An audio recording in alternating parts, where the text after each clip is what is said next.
నమస్కారం. శుభదినం కార్యక్రమానికి స్వాగతం. మేషరాశి నుంచి మీనరాశి వరకు ద్వాదశ రాశుల వారికి ఈ రోజు ఏ విధంగా ఉంది, నేటి పంచాంగం ఏంటి, నేటి వైశిష్ట్యం ఏంటి ఇత్యాది అంశాలు తెలియచేయడానికి మనతో పాటు స్టూడియోలో సిద్ధంగా ఉన్నారు విశ్వవిద్యాలయ అగ్రశ్రేణి తొలి మహిళా జ్యోతిష్య వాస్తు పట్టభద్ర, పంచాంగకర్త, జ్యోతిష్య మహోపాధ్యాయ, జ్యోతిష శాస్త్రంలో పిహెచ్డి గోల్డ్ మెడలిస్ట్ అయినటువంటి డాక్టర్ ఈడుపుగంటి పద్మజారాణి గారు. వారితో మాట్లాడదాము. ద్వాదశ రాశుల వారికి ఈ రోజు ఏ విధంగా ఉందో అడిగి తెలుసుకుందాం. నేటి పంచాంగం. అమ్మా, నేటి పంచాంగాన్ని ప్రేక్షకులకు తెలియజేస్తారు? తప్పకుండా. నేటి పంచాంగం 22/2/2025 శ్రీ క్రోధీనామ సంవత్సర ఉత్తరాయణం, మాఘమాసం, కృష్ణపక్షం, శనివారం. సూర్యోదయం ఉదయం 6:20, సూర్యాస్తమయం సాయంత్రం 6:01, తిథి నవమి మధ్యాహ్నం 1:19, నక్షత్రం జ్యేష్ఠ సాయంత్రం 5:40, యోగం హర్షణ ఉదయం 11:56, కరణము భవ మధ్యాహ్నం 1:19, అలాగే వాణిజ్య రాత్రి తెల్లవారుజామున 1:43, రాహుకాలం ఉదయం 9:15 నుంచి 10:43, గుళికాలం ఉదయం 6:20 నుంచి 7:48, యమగండం మధ్యాహ్నం 1:38 నుంచి 3:06, అభిజిత్ ముహూర్తం ఉదయం 11:47 నుంచి 12:34, దుర్ముహూర్తం ఉదయం 6:20 నుంచి 7:07 వరకు, మరలా 7:07 నుంచి 7:54 వరకు, అమృతకాలం ఉదయం 8:13 నుంచి 9:56, వర్జ్యం రాత్రి తెల్లవారుజామున 2:01 నుంచి 3:41 వరకు. ఇది నేటి పంచాంగం. నేటి రాశి ఫలాలు. మేషరాశి.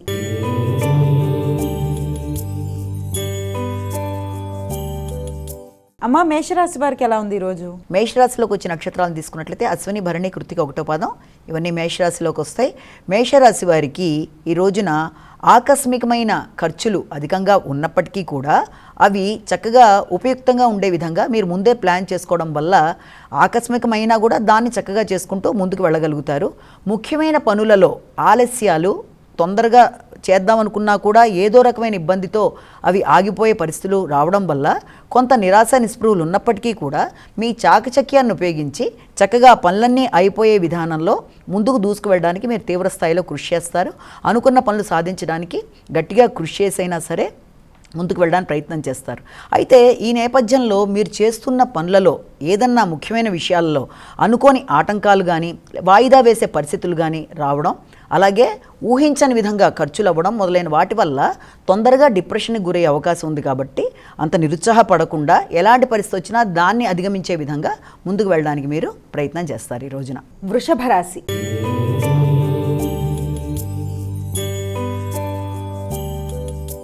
అమ్మ, వృషభ రాశి వారికి ఎలా ఉంది ఈరోజు? వృషభ రాశిలోకి వచ్చే నక్షత్రాలు తీసుకున్నట్లయితే కృత్తిక, రోహిణి, మృగశిర ఇది వృషభ రాశిలోకి వచ్చే నక్షత్రాలుగా తీసుకున్నాము. ఈ వృషభ రాశి వారికి మీ మీద మీకు నమ్మకం చాలా ఎక్కువగా పెరుగుతుంది. అలాగే సంఘంలో గుర్తింపు, గౌరవంతో పాటుగా ఆరోగ్యం కూడా చాలా అనుకూలంగా ఉంటుంది. వాయిదా పడుతూ వచ్చిన పనులన్నింటినీ నెరవేర్చుకోవడానికి చాలా చక్కగా ముందుకు వెళ్ళడానికి, మీరు దూసుకు వెళ్ళడానికి విధంగా అన్ని విధాలుగా కూడా దానికి తగిన విధంగా ప్రణాళికలు ఏర్పరచుకుంటారు. మంచి మిత్రత్వాలు, మంచి స్నేహ సంబంధాలతో ముందుకు వెళ్ళిపోయే విధానంగా ముందుకు వెళ్ళిపోవడం మొదలైనవన్నీ కూడా మీకు చాలా వరకు అనుకూలంగా ఉంటాయి. భాగస్వామి వ్యవహారాలు, ముఖ్యంగా జీవిత భాగస్వామితో కలిసి చక్కటి ప్రదేశాలు సందర్శించడానికి ఈ రోజున మంచి ఏర్పాట్లు చేసుకుంటూ ముందుకు పెడతారు. వ్యక్తులందరితో కూడా స్నేహ సంబంధాలతో ముందుకు సాగిపోతూ మిత్రులందరితో కలిసి మంచి మాటలు మాట్లాడుకుంటూ ఆనందంగా, ఆహ్లాదంగా ఈ రోజును మీరు గడపడానికి అవకాశాలు అధికంగా ఉన్నాయి. మిథున రాశి.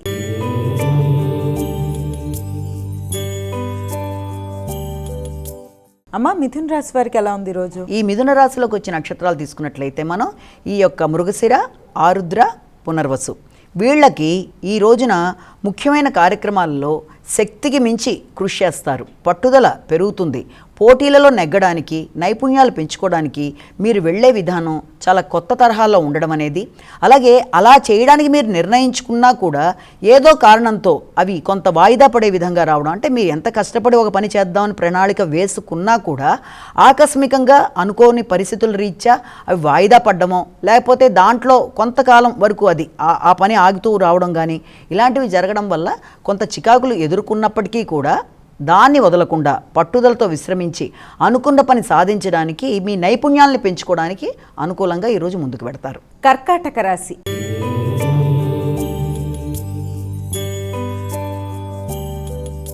అమ్మ కర్కాటక రాశి వారికి ఎలా ఉంది రోజు? కర్కాటక రాశిలోకి వచ్చే నక్షత్రాలు కనుక మనం తీసుకున్నట్లయితే పునర్వసు, పుష్యమి, ఆశ్లేష. ఈ కర్కాటక రాశి వాళ్ళ విషయంలో ఈ రోజున సంతానం విషయాన్ని కానీ ఇష్టపడిన వ్యక్తులతో కానీ ఈ రోజున మీరు మాట్లాడి చక్కటి నిర్ణయాలు తీసుకోవడం, వారి అభివృద్ధి కొరకు ముఖ్యంగా మీ యొక్క సృజనాత్మకత అనేది పెరుగుతుంది. కానీ తెలియని ఆందోళన, ఈ పని చేయగలనా లేదా అని ఆత్మవిశ్వాసం అనేది కొంతవరకు తగ్గడం, చెయ్యగలిగి కూడా మీ యొక్క స్కిల్స్ మీద మీకు కొంత నమ్మకం తక్కువగా ఉండడం వల్ల దానివల్ల కొంత మనస్తాపం లాంటిది కలగడం, చేయలేనేమో అని చెప్పి మీలో మీరు అనుకున్న ఈ సందర్భంలో ఆత్మీయుల ప్రోత్సాహంతో, అనుకూలమైన పరిస్థితులతో మీరు కొంతవరకు ముందుకు వెళ్ళడానికి, ముఖ్యుల సహకారంతో మీరు ముందుకు వెళ్ళడానికి చేసే కార్యక్రమాలు అనుకూలంగా ఉంటాయనేది ఒకటి మనం ఇక్కడ గుర్తుంచుకోవాలి. అలాగే విద్యార్థులకు కూడా విద్యా సంబంధమైన విషయాలలో కొంత ఏకాగ్రత తగ్గడం కానీ, లేకపోతే డైవర్షన్, అంటే ఇది అనుకున్న దాని బదులు సర్లే ఇవాళ ఈ పరీక్షకి ఇది ప్రిపేర్ అవుతున్నాను కదా, ఇంకోటి చూద్దాంలే అన్నట్టుగా దాన్ని పక్కన పెట్టేయడం, ఓవర్ కాన్ఫిడెన్స్ అనే దాన్ని అధిగమిస్తూ ముందుకు వెళ్ళవలసిన పరిస్థితులు అయితే ఖచ్చితంగా కనబడుతున్నాయి. కాబట్టి వీలైనంత వరకు హైగ్రీవాయ నమః అనే మంత్రాన్ని జపించడం వల్ల జ్ఞాపక శక్తి కూడా పెరుగుతుంది. కాబట్టి విద్యార్థులు ఆ కోణంలో ముందుకు వెళ్ళాలి. సింహరాశి.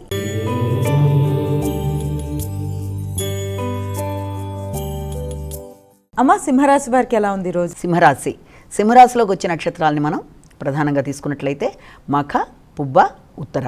ఈ యొక్క సింహరాశి వాళ్ళకి ఈ రోజున కుటుంబ వాతావరణం, అంటే కుటుంబంలో కావలసిన సౌఖ్యాల విషయంలో కానీ, లేకపోతే తల్లికి సంబంధించిన విషయాలలో, వ్యవసాయ భూములకు సంబంధించిన విషయాలలో ఎక్కువ ఫోకస్ చేయడం, అంటే మీకు కలిగిన ఖర్చులు, అంటే ఏ ఖర్చు అయినా వీటికి సంబంధించిన విధానంలో ఉండడం, అంటే గృహోపకరణాలకు కానీ, గృహానికి సంబంధించిన విషయాలలో కానీ ఖర్చులు కొంత అధికంగా ఉండడం, విద్యా సంబంధమైన విషయాలలో ఖర్చులు అధికంగా పెట్టుకుంటూ ముందుకు వెళ్ళడం, అలాగే సౌకర్యాలు, కుటుంబ సౌకర్యాల కొరకు ఈ రోజున ఎక్కువ మీరు కేటాయిస్తారు.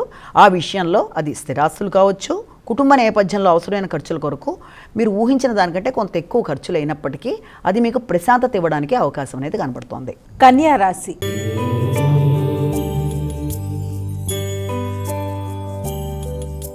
అమ్మ కన్యా రాశి వారికి ఎలా ఉంది రోజు? కన్యారాశిలోకి వచ్చిన నక్షత్రాలను మనం తీసుకున్నట్లయితే ప్రధానంగా ఈ కన్యారాశిలో మనకి ఈ ఉత్తర, హస్త, చిత్త ఇవి ముఖ్యంగా తీసుకుంటే ఈ కన్యారాశి వాళ్ళకి మీ మీద మీకు సంకల్ప బలం పెరుగుతుంది. పౌరుషంగా నిర్ణయాలు తీసుకుంటారు, అనుకున్న పనులు సాధించుకోగలుగుతారు, అనుకోని వ్యక్తుల సహకారం అనేది లభ్యమవుతుంది. ఎక్కడికి వెళ్ళినా అది సాధించేదాకా నిద్రపోని పట్టుదల అనేది ఈ రోజున మీకు ఉండడం, మంచి కమ్యూనికేషన్తో ముందుకు వెళ్ళిపోవడం, వ్యక్తులని ఆకట్టుకొని అనుకున్న పనులు సాధిస్తూ మంచి లాభాల పరంగా మీరు ముందుకు వెళ్ళడానికి చేసే ప్రయత్నాలు అనుకూలంగా ఉంటాయి. తులారాశి.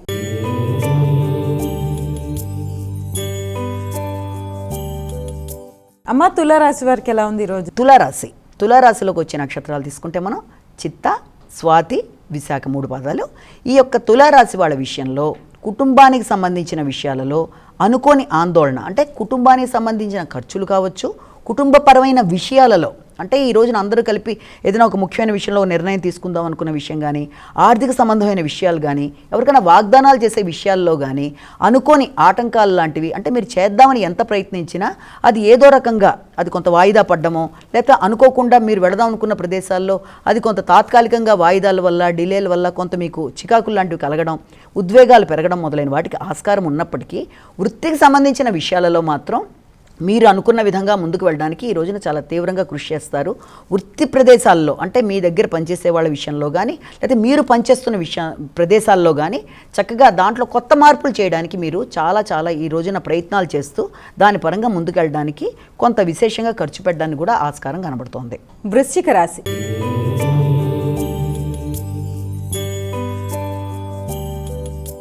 అమ్మ వృశ్చిక రాశి వారికి ఎలా ఉంది ఈరోజు? వృశ్చిక రాశి విశాఖ, అనురాధ, జ్యేష్ఠ.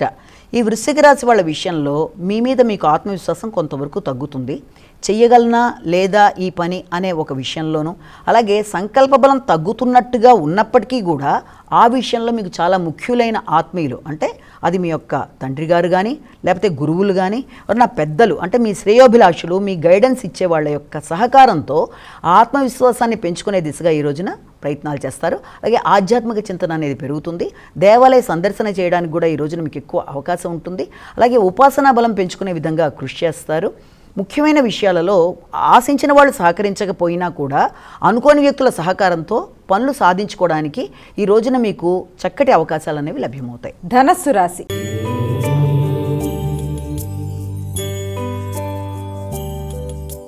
అమ్మ ధనస్సు రాశి వారికి ఎలా ఉంది ఈరోజు? ధనస్సు రాశి మూల, పూర్వషాఢ, ఉత్తరాషాఢ ఒకటో పాదం.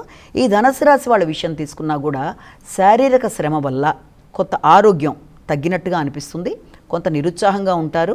నిద్ర, ఆహార విషయాల్లో ఎక్కువ శ్రద్ధ తీసుకుంటూ ముందుకు వెళ్ళాలి. ముఖ్యులతో ఘర్షణ లేకుండా జాగ్రత్తలు తీసుకోవాలి. ఒకదానికి అనుకున్న ధనం ఇంకొక దానికి వ్యయం అవ్వడం కానీ, లేకపోతే సమయానికి నిద్ర, ఆహారాదులు తగ్గడం వల్ల శక్తి అనేది తగ్గడం మొదలైన వాటి వల్ల కానీ, కొంత చికాకులు లాంటివి ఉండడం వల్ల వీలైనంత వరకు శారీరకంగా విశ్రాంతి తీసుకోవడం, ఆహార స్వీకరణ మొదలైన విషయాల్లో ఎక్కువ శ్రద్ధ చూపించుకుంటూ ముందుకు వెళ్ళడం, ఎవరితోనూ వాగ్వాదాలకి లోన్ కాకుండా, మాటల వల్ల విభేదాలు రాకుండా జాగ్రత్త పడడం, స్థానచలనం మొదలైన వాటికి కూడా అవకాశాలు ఉన్న రీత్యా వీలైనంత వరకు ఆ కోణంలో ఆలోచించి కొత్త ప్రణాళికలు వేసుకుంటూ ముందుకు వెళ్ళడానికి మీరు ప్రయత్నాలు చేయాలి. మకర రాశి.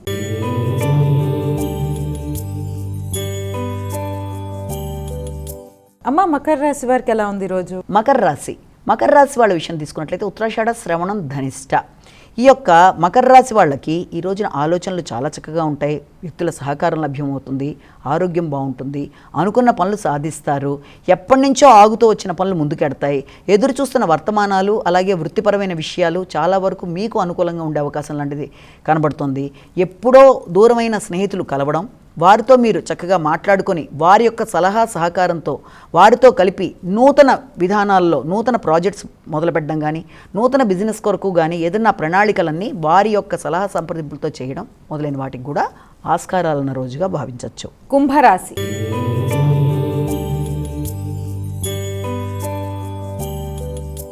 అమ్మ కుంభరాశి వారికి ఎలా ఉంది ఈరోజు? కుంభరాశిలోకి వచ్చే నక్షత్రాలు తీసుకుంటే ధనిష్ట, శతభిషం, పూర్వభద్ర 3 పాదాలు.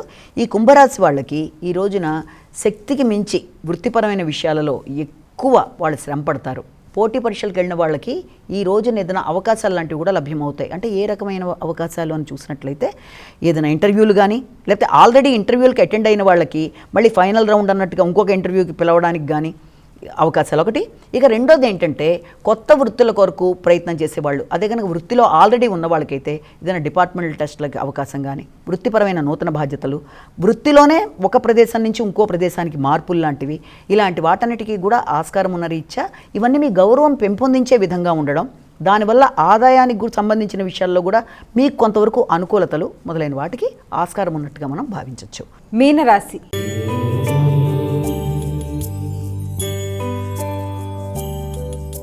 అమ్మ చివరిదైన మీనరాశి వారికి ఏ విధంగా? మీనరాశి వాళ్ళ విషయం తీసుకున్నట్లయితే నక్షత్రాలు పూర్వభద్ర, ఉత్తరభద్ర, రేవతి.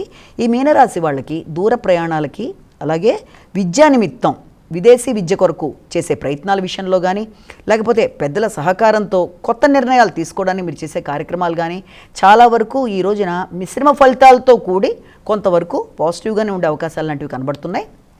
ఏం చేసినా అది ఉపాసనకు సంబంధించిన విషయాల్లో కానీ, లేకపోతే ఆధ్యాత్మిక చింతనకు సంబంధించిన విషయాలు కానీ చాలా వరకు అనుకూలంగా ఉన్నట్టుగా ఉన్నా కూడా తండ్రికి సంబంధించిన విషయాలలో అనుకోని అదృష్టం, అంటే మీకు ఏదైనా ఆర్థికపరమైన విషయాలలో తండ్రి యొక్క సహకారం, అలాగే తండ్రి యొక్క గైడెన్స్, తండ్రి కానీ తండ్రి సమానులు పెద్దవాళ్ళు ఎవరితోనైనా మీకు అలాంటివి రావడం, అలాగే పెద్దల్ని కలిసి ఈ రోజున వాళ్ళ ఆశీస్సులు తీసుకోవడం, విద్యా సంబంధమైన విషయాలలో మీరు ఏ దిశగా వెళ్ళాలని కోరుకుంటున్నారో ఆ విషయంలో కూడా మీకు చక్కటి గైడెన్స్ ఇచ్చే వ్యక్తులు తారసపడడం మొదలైన వాటికి ఆస్కారం ఉన్న రోజుగా మనం భావించవచ్చు. అమ్మ ద్వాదశ రాశుల వారు ఈ రోజు సులభతరంగా వారికి వారే చేసుకోగలిగే ఒక పరిహారాన్ని తెలియజేస్తారా? ద్వాదశ రాశుల వారికి ఈ రోజున పరిహారం విషయం కనుక మనం ఆలోచించుకున్నట్లయితే సాధారణంగా ప్రతిరోజు చెప్పినట్టుగానే ఎవరైనా సరే ఈ తమ వ్యక్తిగతంగా అభిమానించే దైవాన్ని ఆరాధిస్తూ రోజును మొదలు పెట్టుకోవడం అనేది ఒక పద్ధతి, దాని కరెక్టే.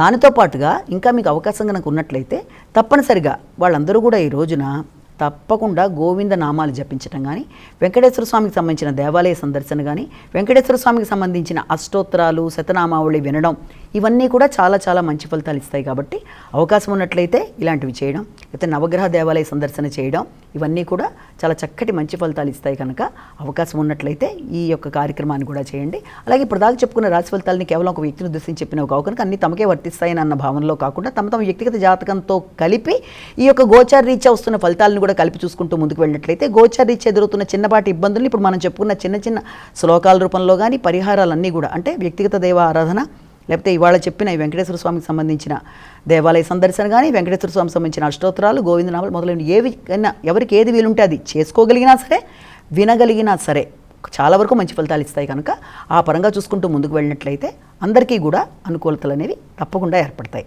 నేటి వైశిష్ట్యం అమ్మా, నేటి వైశిష్ట్యాన్ని ప్రేక్షకులకు తెలియజేస్తారా? నేటి వైశిష్ట్యంలో భాగంగా ఈ రోజున మనం ఒక చక్కటి విషయాన్ని తెలుసుకుందాం. ఏంటంటే సాధారణంగా కోపం అనేటప్పటికీ పెద్దవాళ్ళకేనా కోపం వస్తుంది, పిల్లలకు కూడా వస్తుంది కదా.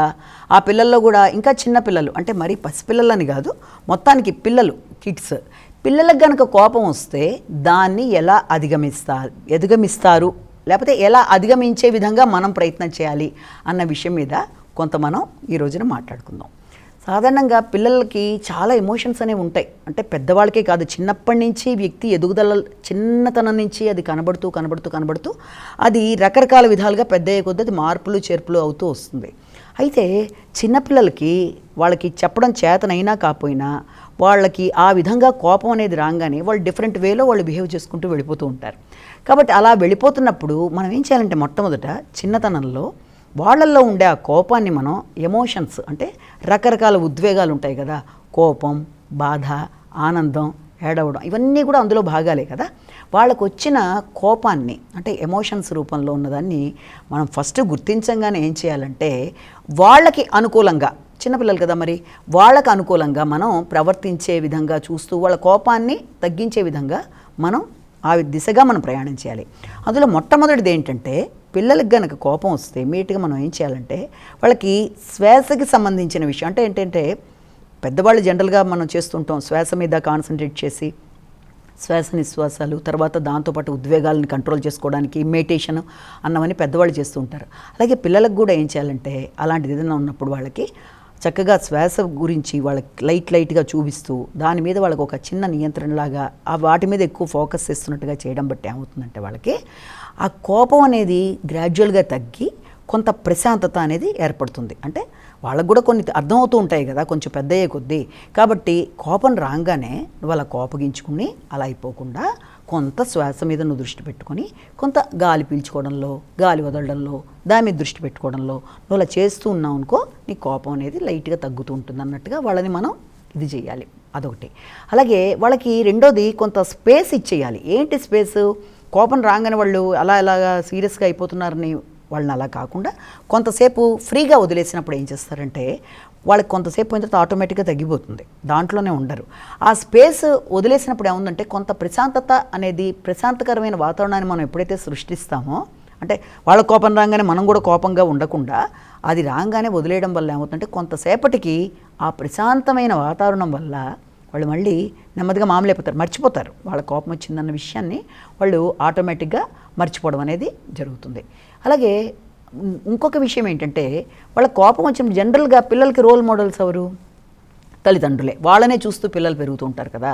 కాబట్టి వాళ్ళకి కోపం వచ్చినప్పుడు మనం ఏం చేయాలంటే మనమే రోల్ మోడల్ అవుతాం. కాబట్టి వీలైనంత వరకు మనం కోపంలో ఉన్నప్పుడు మనం ఎలా ప్రవర్తించామో దాన్ని చూసి వాళ్ళు అలాగే ప్రవర్తించాలనుకుంటారు. కాబట్టి ఈ విషయంలో మనం చాలా కేర్ఫుల్గా ఉండాలి. అంటే పెద్దవాళ్ళు కోపం వచ్చినప్పుడు అది ఇది విసిరేసో లేకపోతే కోపంగా మనం కూడా ఇలాగే చేయాలేమో అన్న భావన వాళ్ళల్లో కలుగుతుంది. కాబట్టి వీలైనంత వరకు అమ్మో మనని వీళ్ళు ఫాలో అవుతారు కాబట్టి మనం వీలైనంత వరకు మనకెంత కోపం ఉన్నా మనని వీళ్ళు ఫాలో అయినప్పుడు ఇబ్బంది లేకుండా మనం జాగ్రత్తగా ఉండాలని పేరెంట్స్ కూడా వీలైనంత వాళ్ళకి రోల్ మోడల్స్గా ఉంటారు. కాబట్టి జాగ్రత్తలు తీసుకుంటూ వాళ్ళకి ఆ రకంగా కాకుండా ఉండేట్టుగా జాగ్రత్తలు తీసుకుంటూ ఒకటి ముందుకు వెళ్ళాలి.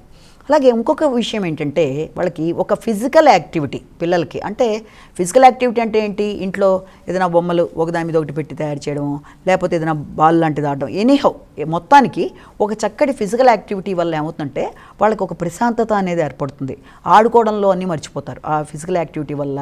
ఎనీథింగ్ దానివల్ల ఏమవుతుందంటే వాళ్ళకి ఒకలాంటి ఆనందం, ఆ యొక్క చికాకుల్లోంచి బయటికి రావడం, ప్రశాంతంగా అయిపోవడం, అంటే ఆ రకంగా ఎమోషన్స్ అనేవి వాళ్ళకి తగ్గిపోయి ఇరిటేషన్స్ అవి తగ్గిపోయి మామూలు అయిపోవడానికి ఫిజికల్ యాక్టివిటీ అనేది కూడా చాలా చాలా ముఖ్యం పిల్లలలో కోపం తగ్గడానికి, ఎమోషన్స్ కంట్రోల్ అవ్వడానికి. అలాగే దాంతోపాటుగా ఇంకొకటి కూడా ఏంటంటే పిల్లలకి చక్కగా కథలు చెప్పడం వల్ల ఏమవుతుందంటే వాళ్ళకి ఏమవుతుంది, రోజు ఆ కథలు వింటూ దాంట్లో ఎమోషన్స్ని అర్థం చేసుకుంటూ చక్కటి కథలు వినగా వాళ్ళకి దాని మీద ఎక్కువ ఫోకస్ చేసి తప్పకుండా మంచి కథలు వినడం వల్ల వాళ్ళకి దాంట్లో ఇన్వాల్వ్ అయిపోతారనమాట. కథలు అనేది కూడా వాళ్ళ మీద చాలా ఇంపాక్ట్ చూపిస్తుంది. చెప్పే విధంగా చెప్తూ వాళ్ళకి మంచి అట్రాక్టివ్గా చెప్పడం వల్ల ఆ ఎమోషన్స్ అన్నీ అర్థం చేసుకోవడానికి అవకాశం ఉంటుంది. అలాగే హ్యాపీనెస్ అనేది, అంటే హ్యాపీనెస్ అంటే ఏంటి, వాళ్ళతో పాటు ఆడుకోవడం. పిల్లలకి ఏదైనా ఇచ్చేసి నువ్వు ఆడుకో అని చెప్పి వదిలేయకూడదు. వాళ్ళతో పాటుగా మనం కూడా ఆడుకుంటూ, వాళ్ళలో మనం ఒక సభ్యుడిలాగా వాళ్ళు ఏం ఆడుకుంటున్నారో అందులో మనం కూడా యాక్టివ్గా పార్టిసిపేట్ చేసేసి ఆడుకోవడం వల్ల ఏమవుతుందంటే ఆహా అని వాళ్ళు మనతో పాటు కలిసిపోయి ఆ కోపం విషయం మర్చిపోయి మామూలుగా అయిపోవడానికి ఆస్కారం అనేది ఒకటి ఉంటుంది. అలాగే ఇంకొక విషయం ఏంటంటే వాళ్ళకి ప్రాబ్లమ్ సాల్వింగ్ స్కిల్స్ కూడా ఒకటి నేర్పించాలి. అది మనం కోపం వస్తే మనం ఎలా ప్రాబ్లమ్ సాల్వింగ్ స్కిల్స్ మనలో తయారు చేసుకొని మనది మనం ఇది చేసుకుంటున్నామో ఆ విధానాలు వీలైనంత వరకు వాళ్ళకి చిన్న చిన్నగా అలవాటు చేస్తూ వాళ్ళల్లో ఆ రకమైన సమస్య పరిష్కార దిశగా వాళ్ళని తీసుకెళ్లే విధానం ఫస్ట్ నుంచే నేర్పించినట్లయితే చాలా వరకు అది వాళ్ళకి చాలా బాగా ఉపయోగపడుతుంది. అలాగే అన్నిటికంటే ఇంకా ప్రధానంగా ఏంటంటే ప్రైజ్ చేయడం. ఎలాగా వాళ్ళని ఎంకరేజ్మెంట్, ప్రైజింగ్ అంటే ఏంటవి, వాళ్ళు కోపం లేనప్పుడు, కోపం తగ్గిపోయిన తర్వాత కానీ కోపం లేనప్పుడు కానీ పిల్లలతో మనం చక్కగా మాట్లాడుతూ నువ్వు ఎంత మంచిగా చక్కగా ఉన్నావు, అది కోపం లేదు కదా నీకని మంచిగా ప్రైజ్ చేయడం మొదలు పెడితే వాళ్ళకి ప్రశాంతత అనేది ఏర్పడి ఆటోమేటిక్గా కోపం నుంచి నేను ఇలా ఉంటే వీళ్ళు ప్రైజ్ చేస్తారు కదా, నేను కోపం అనేది తెచ్చుకోకూడదు, మంచి గుడ్ బాయ్ గుడ్ గర్ల్ అన్నట్టుగా ఉండాలనే ఫీలింగ్స్ అనేవి కూడా వాళ్ళకి వస్తుంది. అంటే చూడండి చాలా చోట్ల గుడ్ బాయ్కి ఎక్కడైనా కోపం వస్తుందా, గుడ్ గర్ల్కి కోపం వస్తుందా మమ్మీ మీద అని మాట్లాడుతూ ఉంటారు. అలాగా వాళ్ళకి అనుకూలంగా మాట్లాడితే, అంటే టెండర్ టైంలోనే మనం ఇలాంటివన్నీ వీలైనంత వరకు చేయగలిగినవి చేస్తూ ఆడుతూ పాడుతూ కబుర్లు చెప్తూ వాళ్ళకి ఇలాంటివన్నీ చేయడం బట్టి ఏమవుతుందంటే ఆ ఫిజికల్ యాక్టివిటీ వల్ల, ప్రాబ్లమ్స్ సాల్వింగ్ స్కిల్స్ వల్ల, ఆ హ్యాపీనెస్ వల్ల, ఆ కథల వల్ల, అలాగే వాళ్ళకి ఒక శ్వాస వీటి మీద మనకి ఇది చూపించడం, వీటన్నిటి వల్ల వాళ్ళల్లో ఆ కోపాన్ని చాలా వరకు నియంత్రించుకునే శక్తి అనేది ఏర్పడడానికి మనం ఒక బ్రిడ్జి లాంటిది వేస్తున్నాం అన్న విషయాన్ని గుర్తుపెట్టుకుంటూ ముందుకెడితే చాలా వరకు సమస్యలు అక్కడితోనే ఆగిపోతాయి. కాబట్టి వీలైతే ఆ విధానాలు చేయడానికి మనం ప్రయత్నం చేయాలి. నమస్కారం. ఇది ఈనాటి మన శుభదినం కార్యక్రమం. మరో కార్యక్రమంతో మళ్ళీ కలుసుకుందాం. అంతవరకు సెలవు. నమస్కారం.